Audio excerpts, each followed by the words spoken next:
do capítulo de número 22, a partir do verso de número 17. Segundo livro do profeta Samuel, capítulo de número 22, a partir do verso 17, diz assim: Desde o alto enviou e me tomou, tirou-me das muitas águas, livrou-me do meu possante inimigo e daqueles que me tinham ódio, porque eram mais fortes do que eu. Encontraram-me no dia da minha calamidade, porém o Senhor se fez o meu esteio e tirou-me para o lago e arrebatou-me dali, porque tinha prazer em mim. Recompensou-me o Senhor conforme a minha justiça, conforme a pureza das minhas mãos, me retribuiu, porque guardei os caminhos do Senhor e não me apartei impiamente do meu Deus.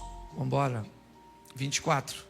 Porém fui sincero perante ele e guardei-me da minha iniquidade, e me retribuiu o Senhor conforme a minha justiça, conforme a minha pureza diante dos seus olhos. Com o benigno te mostras benigno, com o varão sincero te mostra sincero, com o puro te mostra puro, mas com o perverso te mostra avesso. Feche os seus olhos. Senhor nosso Deus e Pai, em nome de Jesus, continua falando conosco e usa-me como um canal de bênção nesta hora. Fala conosco não aquilo que queremos ouvir, mas aquilo que precisamos ouvir. Tira-nos do conforto da mesmice e nos coloque no confrontos, ou nos confrontos das mudanças. Continua conosco, que teu Espírito tenha liberdade, em o nome de Jesus. Você pode dizer amém? Bom, o tema da minha mensagem é vida eterna versus vida terrena. Eu quero falar com vocês rapidinho de algo que eu já venho há muito tempo buscando informar a igreja, buscando refletir com a igreja.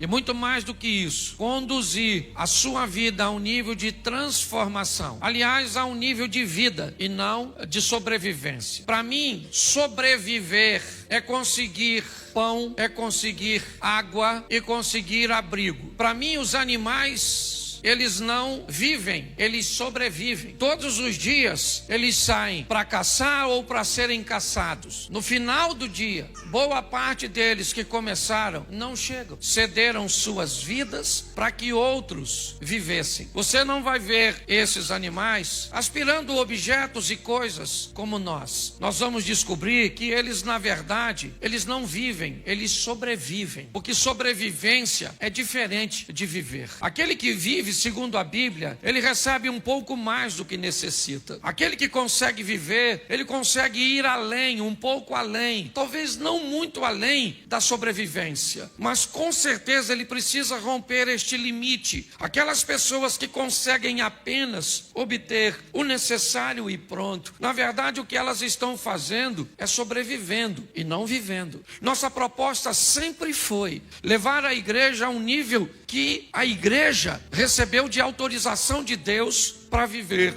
Nós já falamos aqui que é impossível que todos sejamos ricos. O sistema não funciona com uma riqueza generalizada. Não existe como isso acontecer. Porque se todos forem ricos, nós não vamos ter as necessidades básicas atendidas. Quem é que vai plantar? Quem é que vai colher? Quem é que vai beneficiar? Quem é que vai oferecer os serviços básicos? Se você fura o pneu do seu carro, se você precisa de um conserto elétrico, a vida ela é de interdependência. Pessoas dependem do seu dinheiro e você depende dos serviços dessa pessoa. Então não tem como nós colocarmos todos no mesmo nível social. Não existe isso. Lugar nenhum funciona desse jeito. Mas também nós vemos a Bíblia dizer que nunca vi um justo desamparado, um servo do Senhor mendigar o pão. Preste atenção, porque a Bíblia faz uma proposta para todos nós, de termos um nível de vida que vai além da sobrevivência. Mas aí vem a minha pergunta: o que é mais difícil? Ir para o céu ou viver na terra? Você consegue me responder isso de forma rápida? O que é mais difícil, gente? Ir para o céu ou viver na terra? O que é mais difícil? Ir para o Uma pergunta que me parece estar bem equivocada. É muito mais fácil ir para o céu, no que diz respeito ao ensinamento bíblico, do que viver na terra. Qual é o grande problema da vida aqui? É que me parece que diante de nós está um espelho. E o que ele faz? Reflete tudo aquilo que nós fazemos. Tudo aquilo que nós fazemos provavelmente vai virar ou vai voltar para nós de alguma forma. Só que nós não temos testemunhas ao nosso lado o tempo inteiro, observando aquilo que fizemos e fazemos, quer de forma explícita ou implícita. Mas a verdade é que o texto que nós lemos, e eu já vou mostrar ele para vocês, fala de um camarada que não tinha problema com os céus. Você não vai ver Davi, tudo bem que nós estamos no Velho Testamento, mas você vê que Davi teve muitos altos e baixos. Mas chegou um momento que ele entendeu o que acontecia com ele. E esse texto que lemos faz parte disso. Por quê? Porque quer no casamento, na criação de filhos, quer nas nossas questões financeiras, quer nos nossos estudos, quer em todos os ambientes, na maioria das vezes, parece que tem alguém atrapalhando a nossa vida. Parece que tem alguém criando uma confusão na nossa vida. Eu não sei se você já parou, basta você conversar com as pessoas que há sempre um culpado para que aquilo esteja acontecendo. E pior, elas acham muito mais difícil chegar no céu. Mas segundo a Bíblia, chegar no céu é muito fácil. Primeiro, você vai receber algo que você não merece, porque Ele é misericordioso. Então, se você está buscando merecimento para entrar no céu, você está perdido. Não vai entrar nunca, porque melhor que você seja, você nunca vai merecer. A minha pergunta é: um Deus que quer nos salvar, criaria um sistema tão difícil de ser alcançado? Não. Por que é que pessoas então nos oprimem tanto, buscando fazer com que creiamos que não temos direito a entrar no céu? Talvez seja uma boa pergunta. Por que é que pessoas dificultam tanto, estabelecendo condições que a Bíblia nunca falou que era necessária para entrar no reino de Deus? Então primeiro eu preciso mostrar a você que entrar no céu é fácil, difícil é viver na terra. Poxa, pastor, eu nunca pensei nisso, mas eu queria que você fosse pensando hoje. Aliás, não fosse pensando, fosse pesquisando o que eu vou te falar. Porque pode ser que para você eu esteja falando um montão de besteira, então eu quero que você pesquise. Certa vez, um carcereiro está tentando tirar a sua própria vida. E quando ele está tentando tirar a sua própria vida, ele conversa com Paulo e Silas e diz para ele: o que eu tenho que fazer para entrar no reino de Deus? O que eles respondem? Sabe o que é? Crê no Senhor Jesus e será salvo tu e a tua. Todo aquele que crê e for batizado será, mas aquele que não crê já está. Ele não vai, ele já está condenado. É o que diz o texto. Então preste atenção como é que é fácil entrar no céu. É só acreditar, confessar com sua boca que Jesus Cristo é o... Quem já fez isso? Então está no céu. Pastor, é simples assim? É, entrar no céu é simples, mas não tem que fazer, não tem que acreditar e morrer acreditando. Qual é o grande problema? É a morte súbita, aquela que você não está esperando. Que aí tem, porque eu não consigo acreditar que todos aqueles que têm Jesus e que já reconheceram, se morrer devagar vai para o inferno. Eu não acredito, porque dá tempo. Eu não, Senhor Jesus, sou meu Pai, perdoa meus pecados, estou morrendo. Mas se não der tempo, você está atravessando a rua, atropelou. Mas não, pô, queria uns 5 minutos, sim, só para meter a última conversa. Pastor, como é que eu sei? Eu aprendi uma coisa: o salvo, ele tem sintoma, assim como o perdido também tem. Ninguém precisa falar com a gente que está salvo ou perdido. Você dá aquela olhada se o indivíduo já está no trilho, entendeu? Se chamar a senha 326, era tu foi. Você está rindo, mas é sério. A Bíblia diz: se conhece a árvore pelos seus. Bom, Deus não pede de nós perfeição, Ele pede de nós aperfeiçoamento. Qualquer um pode dizer eu estou salvo, mas você não pode dizer que o outro está perdido. Você tem o direito de dizer eu estou salvo em Cristo, mas fulano está perdido. Não pode. Você não tem o direito de dizer que ninguém... Você pode dizer que ele parece. Ó, fulano parece que vai se lascar. Beleza. Pelo comportamento dele. É a grande verdade. Mas eu aprendi uma coisa. Quando eu entrei na igreja, eu tomava um birinade. Lembra disso, Jean? Essa era a minha comparsa. Tomávamos grau, gostava de tomar. Aliás, eu parei de beber, hoje não gosto de nada de bebida, porque minha família toda tem problema no DNA da família. Não, a quantidade, você sabe, conhece? Não, você conhece minha família. É só você falar de um pecador que ele já fica... Mas sabe, perdi uns 3 ou 4 primos, tios, certo? 2 irmãos, por causa da... Então eu não gosto, esse negócio de bebida não gosto.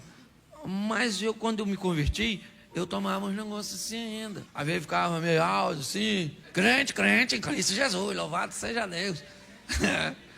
Eu falava palavrão, você falava também? Não, que ninguém falava. Isso aqui eu acho que eu vim pregar no céu, na verdade.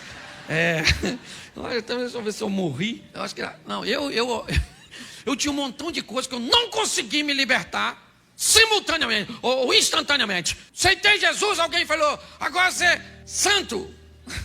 Fui para casa caçar o santo. Achei na fotinha, no crucifixo. Mas estava ruim de achar em mim. E até hoje eu ainda procurando. Não com tanta diligência quanto antes. Eu aprendi que a cada dia que passa, você pode se tornar uma versão melhor de você mesmo. Onde o pecado vai dando lugar ao poder de Deus. Onde você vai destruindo o velho homem gradativamente. Mas você vai conseguir destruir tudo, sim ou não? Não, o apóstolo Paulo tentou. Estou com os pés na carne, o que Deus disse, Paulinho, a minha graça te basta. Porque o meu poder se aperfeiçoa Então ninguém nunca vai ser perfeito. Então pare de achar que você vai ser perfeito. Agora também você não pode ser cego demais. Porque senão quer dizer que você está perto do chifrudo. Você olha para a pessoa e diz, nossa, essa pessoa é uma pessoa mansa. 364 dias do ano. Um dia ela estourou. Vou matar todo mundo! Deixou de ser crente? Não, só mostrou que não é perfeito. Entendeu? Lá uma vez ou outra você tem uma vontadezinha esquisita. O bom de estar aqui é que eu olho para todo mundo. Eu vejo quem tira o olho de mim, eu vejo quem ri, eu vejo quem cutuca o outro. Aí, ó. Certo? Aqui nós vamos descobrir os pecadores. Não é? Um negócio legal, porque você é gente. E se você achar que não pode sentir isso, o que você precisa entender é que você tem que ter domínio sobre isso. Então você tem que ter vontade, mas não, entendeu? Queria esganar, morde a língua. Depois fala com Deus, Senhor, o Senhor sabe que eu em pensamento matei, esquartejei, enterrei.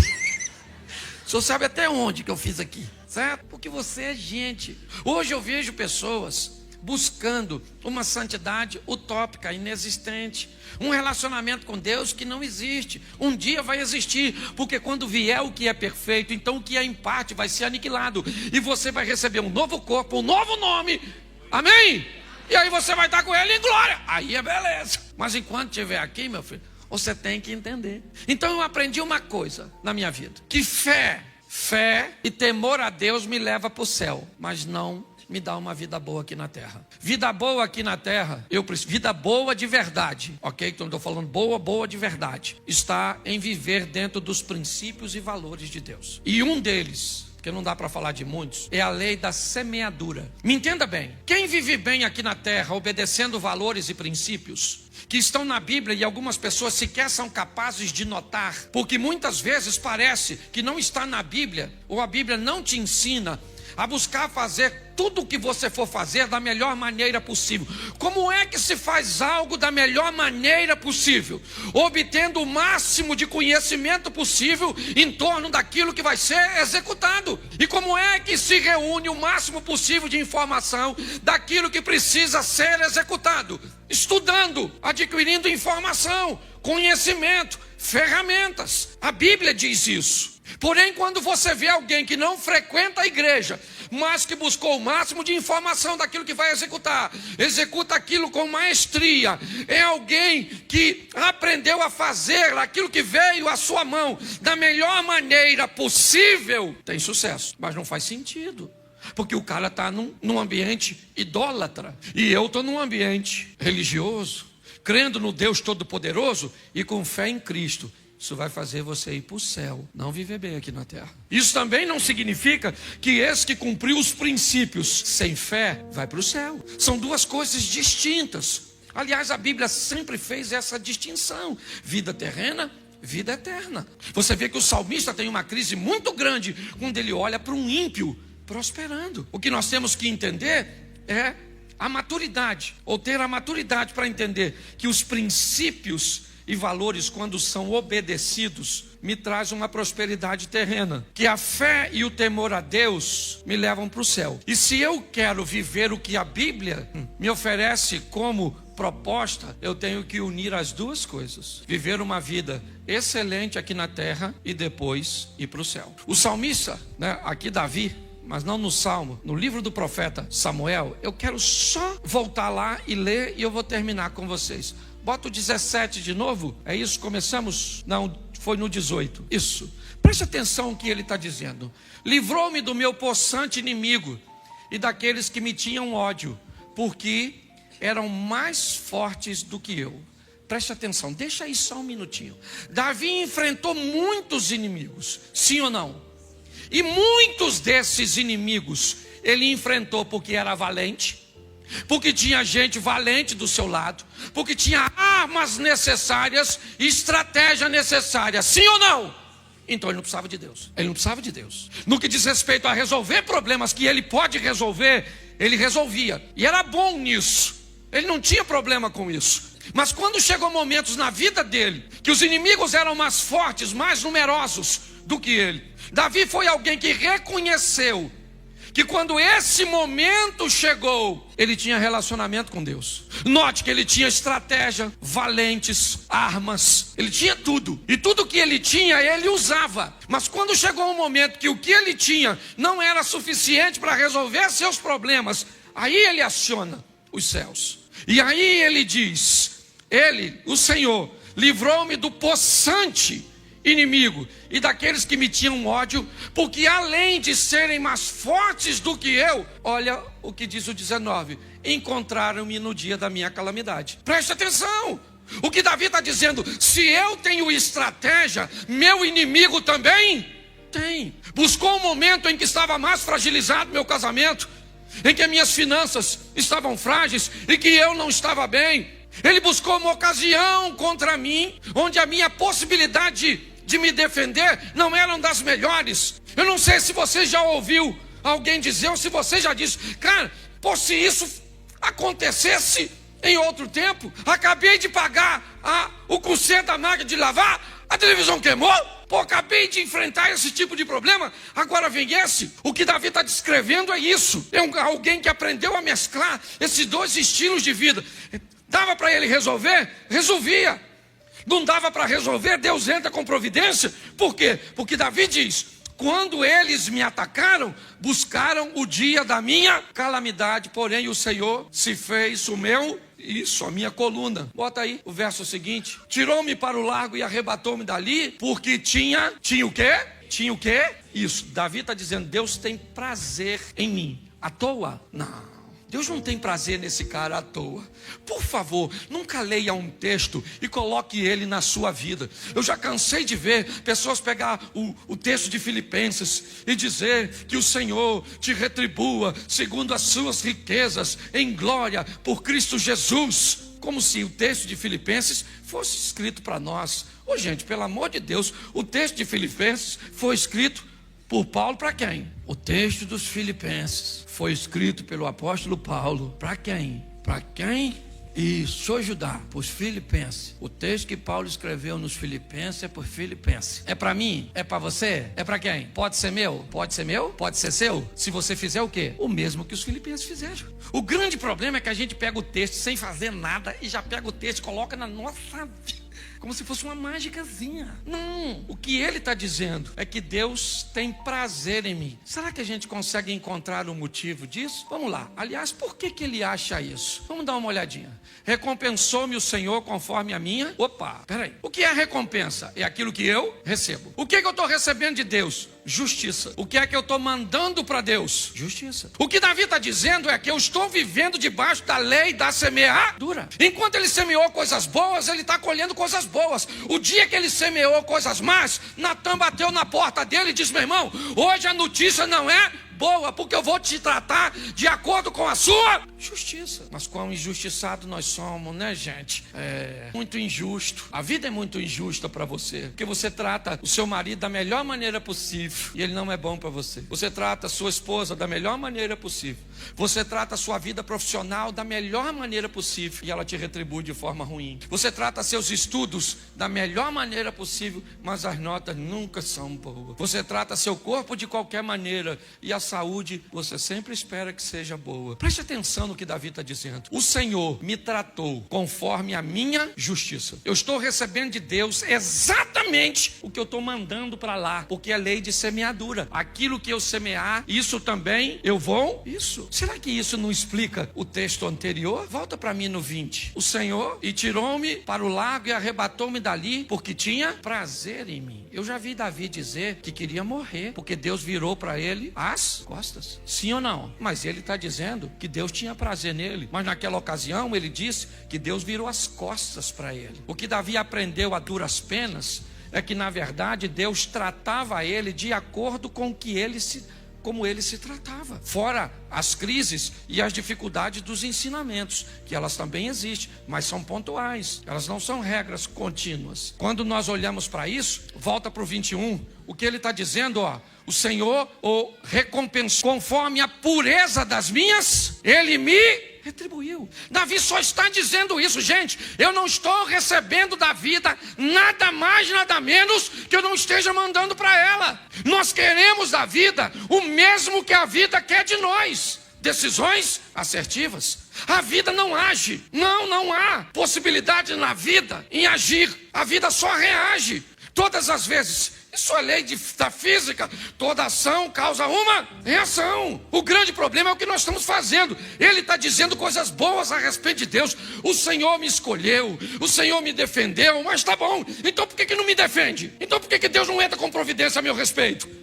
Eu tenho que pregar o Evangelho e a palavra de Deus direito. Eu quero fazer uma reflexão com vocês. Eu queria que você entendesse algumas coisas. Deus não faz acepção de pessoas, mas ele faz acepção de decisões, de ações, de escolha. Eu queria ministrar a vocês hoje uma outra palavra, mas essa foi o que me veio por orientação. Deus, quando você olhar alguém vivendo uma vida talvez um pouco mais leve, talvez um pouco mais suave, talvez nem seja a realidade que você acredita. Talvez a vida daquela pessoa seja muito mais difícil e desafiadora do que você pode imaginar. Mas como você não tem acesso e talvez você olhe apenas o momento que a pessoa está vivendo, você não conhece a história daquela pessoa. Então eu tenho aprendido que Deus não faz acepção de pessoas, mas ele faz acepção de decisões. E quando você decide errado, inevitavelmente, você que já teria suas guerras que seriam comuns, você vai trazer para a sua vida batalhas que talvez nem precisaria viver. Então eu vou te mostrar hoje. Eu peguei 5 capítulos só para você entender o contexto. Obviamente eu não vou ler os 5, mas eu queria que em casa você lesse o primeiro livro do profeta Samuel, a partir do verso ou do capítulo 27, ou seja, 27, 28, 29, 30 e 31. Esses 5 capítulos para que você entendesse o contexto e a importância dessa história. O tema da minha mensagem é as guerras de cada um. As guerras particulares de cada um de nós. As guerras cujas quais nós sequer, às vezes, elas são tão intensas, elas são tão fortes, certo? Elas são em áreas tão particulares que nós, às vezes, vivemos e sequer temos coragem de pedir ajuda para alguém enfrentar conosco. Guerras que você consegue pedir ajuda, pedidos cujos quais você pode relatar para outras pessoas pedindo ajuda em oração, não costumam ser as grandes guerras de fato da vida. As guerras mais perigosas são aquelas cujas quais você sequer pode repartir, sequer pode pedir oração, ou se pedir oração, não pode dizer o propósito pelo qual a pessoa está orando, o que você tem vergonha, tem receio de que a sua história ou essa sua batalha chegue até outra pessoa. Então nós vamos começar aqui, 1 Samuel 27, verso 1. Davi disse consigo mesmo: pode ser que algum dia eu venha perecer nas mãos de Saul. Portanto, não há nada melhor para mim do que fugir para a terra dos filisteus. Isso para que Saul perca de todo as as esperanças e deixe de me procurar em toda a terra de Israel, somente até aí. Feche os seus olhos. Senhor nosso Deus e Pai, em nome de Jesus, eis aqui a tua palavra, continua falando conosco e usa-me como um canal de bênção, em nome de Jesus. Amém. Glória a Deus. Amém.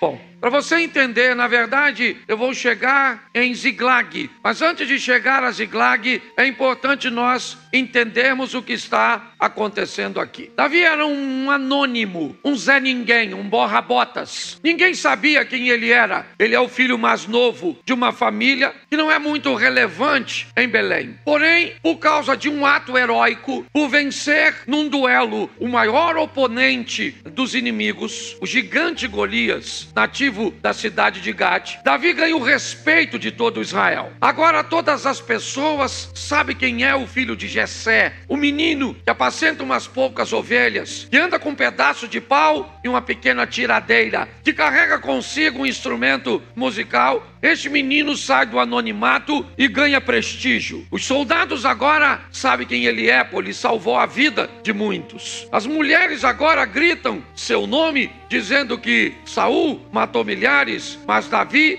matou 10 milhares. Porém, com este ato heróico, bravio, Davi vai enfrentar um sério problema: a perseguição do rei de Israel. Saul vai se tornar implacável e quer matá-lo. A inveja de Saul se acende, porque se você pensa que as coisas vão tornar-se mais fácil quando você começa a vencer, se você pensa que as coisas vão se tornar mais suaves, você está muito enganado. Muitas vezes, quando as coisas começam a acontecer a seu favor, as perseguições, as invejas, as intrigas, elas sobrevêm sobre você. Isso causa confusão na maioria de nós, porque se estamos obedecendo, se estamos oferecendo o melhor de nós, por que é que as pessoas vão nos perseguir? Por que é que vamos ter problemas? Foi mais fácil, lidar com o rei. Foi mais fácil, ou melhor, foi mais fácil lidar com o leão, com o urso, com o gigante, com perseguições que eram externas. Mas agora as perseguições não são mais externas. Agora a perseguição está dentro de casa. Quem está perseguindo é o rei, é Saul. E Davi está cansado de fugir. Ele teve que abandonar sua família,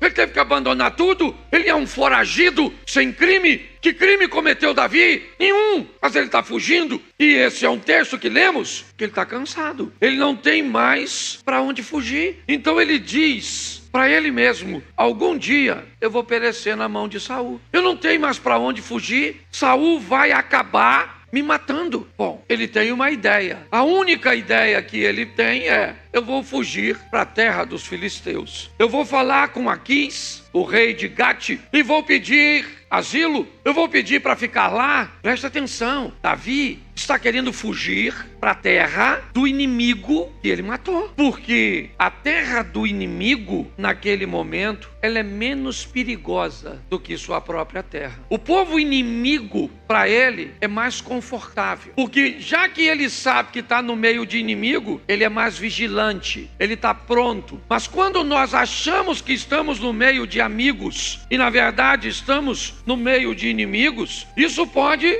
ser muito mais prejudicial. E é isso que ele está dizendo. Eu vou optar a sair dos termos administrativos de Saul. Eu vou sair das terras que ele domina e eu vou para a terra dos filisteus. Eu vou para Gate. Mas lá ninguém gosta de mim, mas aqui também não. Mas lá as pessoas me perseguem, mas aqui também. E para mim é melhor eu estar num lugar onde eu já sei que eu tenho que me manter vigilante, do que estar num ambiente onde eu possa ou acabe sem notar, abrindo a guarda. Então é isso. O capítulo de número 27, ele vai falar desse episódio. O momento em que Davi foge de Saul e vai pedir abrigo em Gate, no meio do povo filisteu, com Aquis. Aquis o recebe estranhamente. Davi está com 600 homens e nem todos eles são gente boa. Eu já vou te mostrar isso mais à frente. Mas ele está com 600 homens, então de certa forma ele é uma ameaça. Mas Aquis o recebe e diz a ele: fica comigo em Gate. Mas Davi disse: eu não quero ficar em Gate. Eu não vou ficar aqui, porque eu sei que os caras daqui não gostam de mim. Eu sei que as coisas aqui não serão fáceis. Aquis. Não, eu não quero ficar nesse ambiente. Não, me arruma uma terra, Aquis. Me arruma um lugar aqui, onde Saul não vai vir me pegar e onde eu não quero ninguém me olhando com carinha virada, com um bico, com as pessoas, porque ele sabe, a família de Golias mora em Gate. Então, inevitavelmente, ele teria problemas para ficar lá. Eu quero te mostrar que a vida desse cara não é esse mar de rosa que às vezes você vê as pessoas pregando.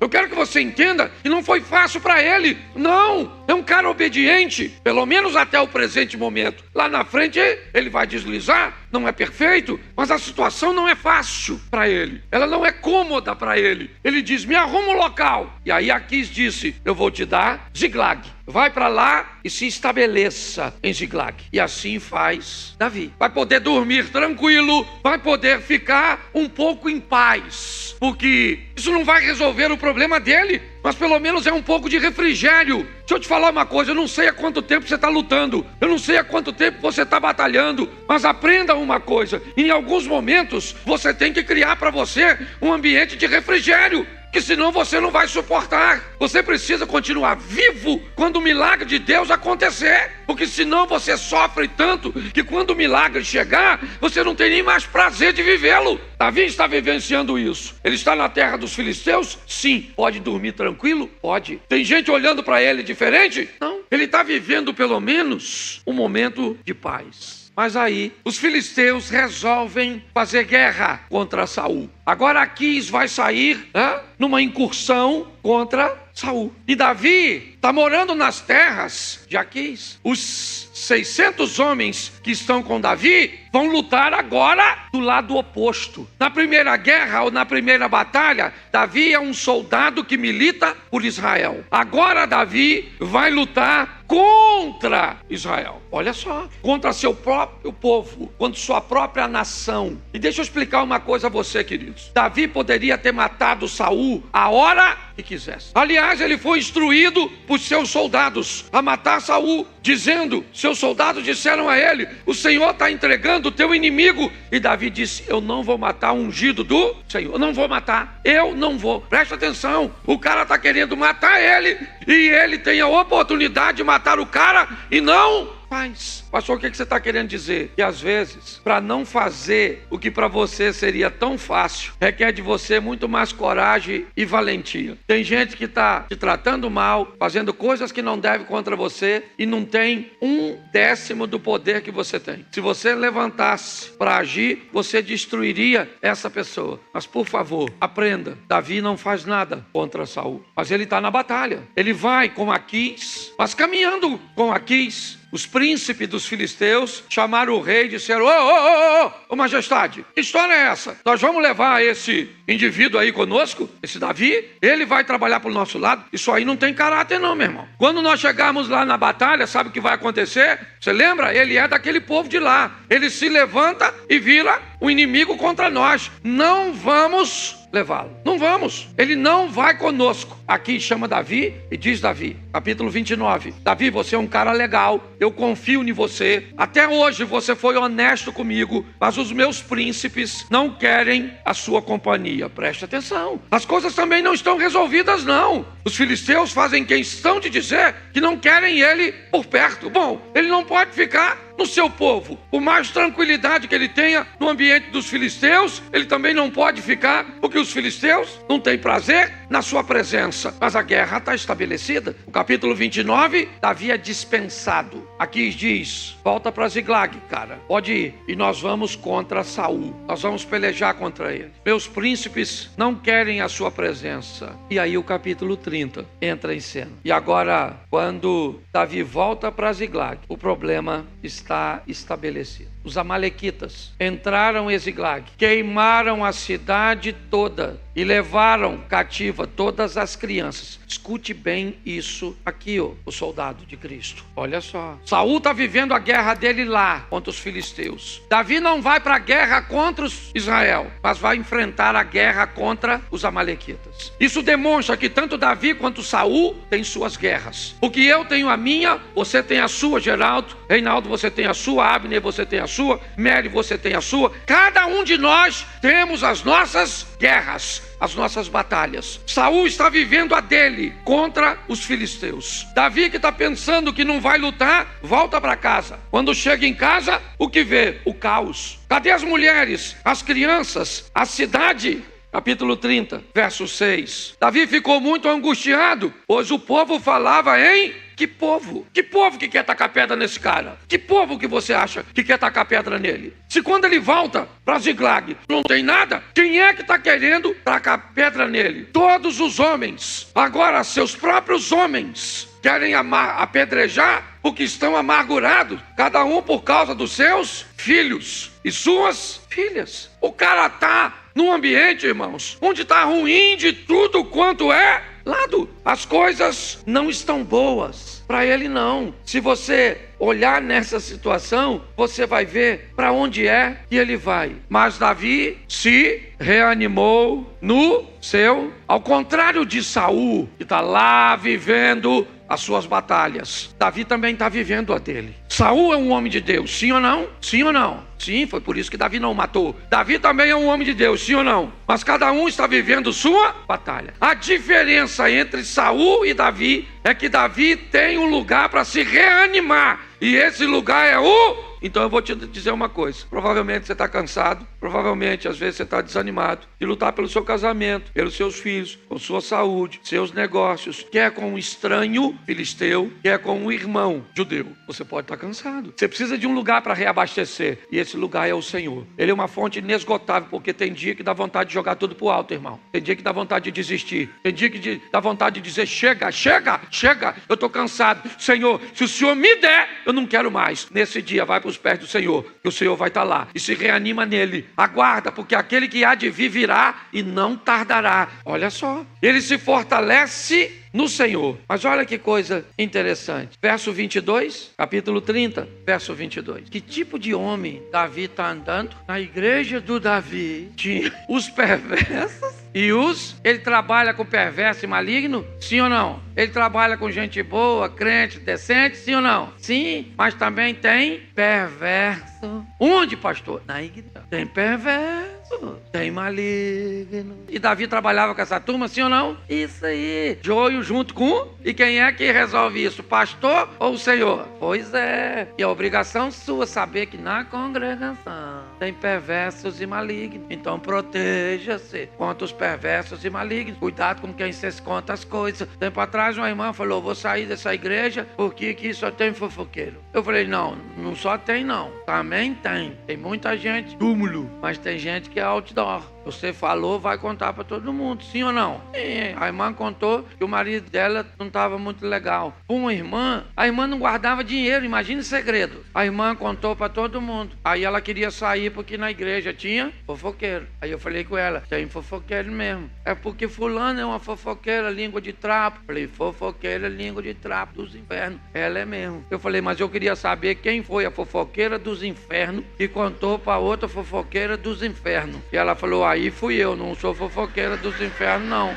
Então é obrigação sua descobrir para quem você empresta dinheiro. Aí empresta, não fala com o pastor, mas quando o irmão não paga, pastor, o senhor tem que fazer. Não paga. Eu não tenho nada. Lasque você que emprestou. Receba na outra vida. É verdade, tá certo? Então tinha com ele perversos e malignos. Homens difíceis de lidar. Gente de dura serviço. Porque a vida faz assim. Seria tão bom se só mandasse para você gente boa, docinho. É assim que a vida faz? Não, tem gente que presta e tem gente que não presta. Tem aproveitador e gente que vai te ajudar. Sim ou não? Tem gente boa e gente ruim. Tem filho de Deus e filho do... E a obrigação sua, não é minha. Eu tenho que achar quando vai se relacionar comigo. Você tem que ficar esperto, porque tem perverso e mal. Parece até filme de terror. Mas tem. E qual é o problema aqui? É que, olha só o que vai acontecer. Davi vai à batalha contra os amalequitas. Você sabe por que Saul perdeu o governo? Saul perdeu o governo porque Deus mandou ele ir e matar quem? Os amalequitas. Se Saul tivesse matado os amalequitas, Davi não estava lutando com os amalequitas. Deus havia dito: mate os amalequitas. Não brinque com esses caras. Não brinque com esse hábito. Não brinque com essa pessoa. Não brinque com este relacionamento. Não brinque com isso,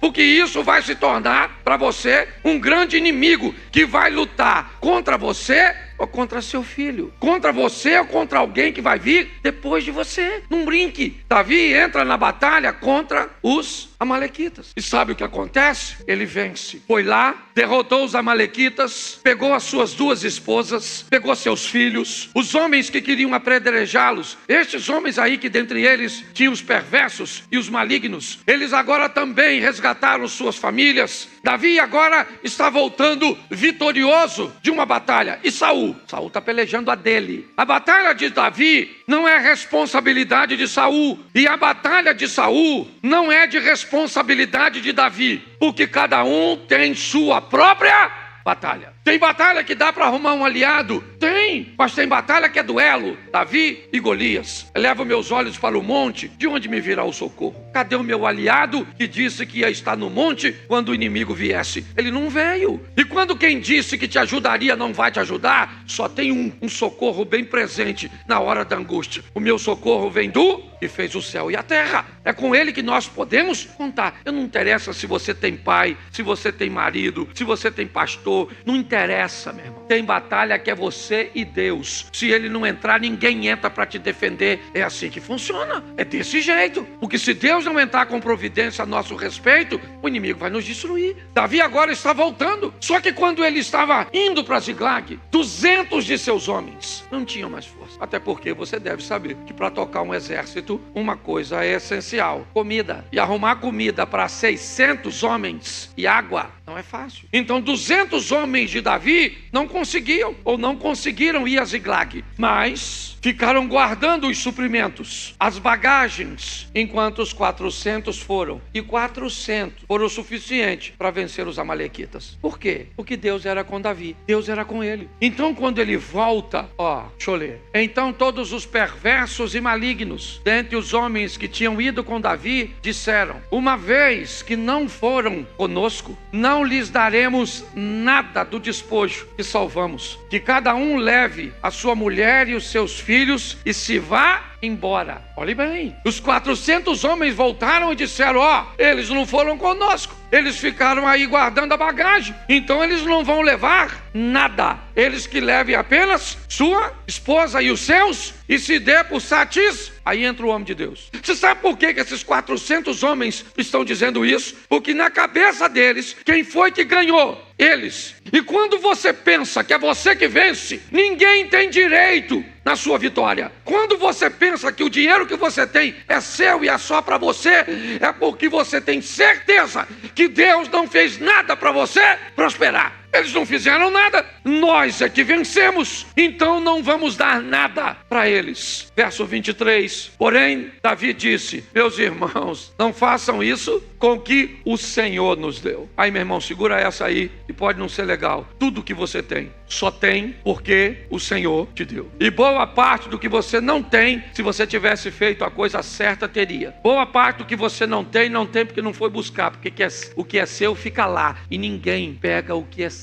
Não tem essa história não. Davi, certo? Está dizendo: o Senhor nos deu, Ele nos guardou e entregou em nossas mãos o bando que vinha contra nós. É isso aí. Eles ficaram guardando a bagagem. Agora, olha o verso 26. Quando Davi chegou a Ziglag, enviou parte do despojo aos anciãos de Judá, seus amigos, dizendo: este é um presente para vocês, tirado do despojo dos inimigos do... E quem não foi, ficou orando. E nem toda batalha é feita no campo não, meu irmão. Tem batalha que é no joelho, tem batalha que é na madrugada, é na presença do Senhor. É assim que funciona. Davi sabia disso. Os anciãos não puderam ir ir à guerra, mas ele envia presentes e diz para os caras: está aqui uma parte do despojo dos nossos capítulo 31, verso 4. Então Saul disse ao seu escudeiro: arranque a sua espada e atravesse-me com ela, para que não venham esses incircuncisos. Você lembra de alguém usando essa palavra? Quem é este incircunciso filisteu para afrontar o exército do Deus? Preste atenção. Saul também está lutando sua batalha. Saul também está lutando sua guerra. Enquanto Davi luta dele, Saul luta dele. O Deus de Davi é o mesmo Deus de Saul. Saul perde a guerra, Davi ganha a guerra, porque Deus ama mais a Davi do que a Saul. Então quem perdeu? Davi disse que quem ganhou a guerra dele foi quem? E quem perdeu a guerra de Saul? Quem foi que perdeu a guerra de Saul? O Saul. Quem perdeu a guerra do Saul foi o Saul. Porque o nosso Deus, ele não perde. O nosso Deus é o Todo-Poderoso. Mas cada um trava sua própria guerra. Davi sai vencedor, Saul sai perdedor. E o que é isso? É a igreja. A igreja tem muitos Saul. Pessoas que desobedecem, negligenciam, brincam com coisas perigosas, resolve fazer o que lhe dá na cabeça. São crentes, sai de casa para obedecer. Quando Samuel chega até Davi, até Saul, certo? E diz para ele: Deus mandou você ir aos amalequitas e matar a todos. Saul sai de casa para obedecer, gente. Mas no caminho, entre a casa e o local da batalha, alguma coisa aconteceu na cabeça dele. Eu não sei quanto tempo levou para isso acontecer. Para brincar com alguma coisa perigosa, transformar-se essa coisa perigosa numa grande arma contra ele mesmo. A minha proposta hoje com essa palavra é mostrar que cada um de nós temos as nossas guerras, as nossas batalhas. Enquanto tem gente perdendo, tem gente ganhando, mas todos estão lutando. Está todo mundo lutando, meu irmão. Para aí para falar com o Robson e vai ver as lutas do Robson. Conversa com o Cláudio, com o Eliezer. Isso. Vai lá, fala com o Bruno. Vambora. Fala com o Caio aí. Pergunta o Renato. Vambora. Quer abordar alguém para ver quem é que está aí no frescor? Não tem ninguém não, meu irmão. Estamos todos nós lutando. Essa é a grande verdade. Mas o que nós precisamos ter é um lugar de refrigério. Reabastecer, reanimar no Senhor. Aprender a trabalhar com aquilo que tem. Vai ter gente boa na sua equipe e vai ter gente ruim. Esses homens maus e perversos foram ruins na hora de repartir o despojo, mas na hora de enfrentar os inimigos, você acha que ele foi bom ou foi ruim? Bom ou ruim? É isso aí. Na hora de encarar os inimigos, porque nas batalhas o que nós precisamos é unificar as virtudes, superar as nossas diferenças, os nossos problemas. Entendemos que todos nós estamos trabalhando no mesmo propósito. Quando chegou aqui, agora são homens maus e perversos. Mas lá, na hora que o pau estava quebrando, os maus e perversos estavam matando a turma toda. Louvado seja o Senhor. Em nome do Senhor. É isso aí, irmão. Glória a Deus. Você está entendendo? Então vá lutar a sua guerrinha, meu filho. Ela é sua, não é? Você quer que eu vá lutar a sua? É isso? Eu não estou te pedindo para você lutar a minha. E eu tenho a minha, certo? Eu tenho as minhas batalhas. E é assim que funciona. Então aprenda a ter gente do seu lado. Nem sempre vai ser o que você gostaria. Mas aprenda a trabalhar, certo? O lado bom e útil de cada pessoa. Se reabasteça no isso, e aprenda que quem te dá vitória é Deus. É Ele que te faz um vencer. Então eu quero que você fique de pé agora.